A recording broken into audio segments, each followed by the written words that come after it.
Hi friends, இன்றைக்கி நம்ம என்ன பார்க்க போகிறோம் அப்படின்னா மாதுளம்பழ ஜூஸ் எப்படி போடுறது அப்படின்றத பற்றி தான் பார்க்க போகிறோம்.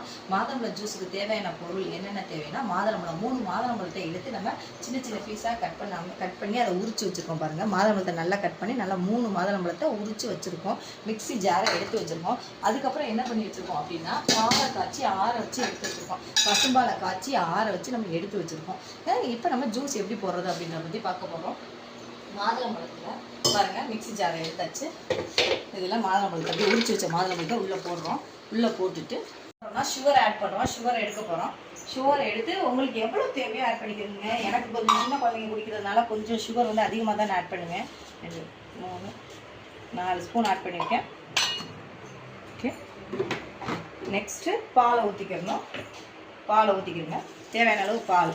ஐஸ் க்யூப் போட போகிறேன்.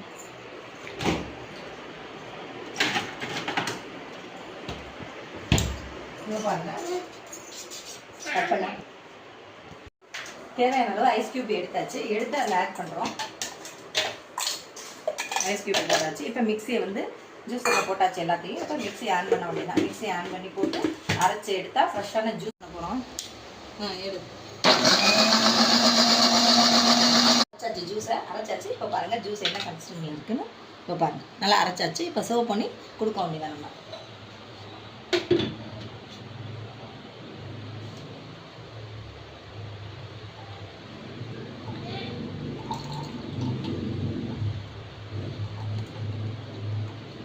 ஊற்றியாச்சு.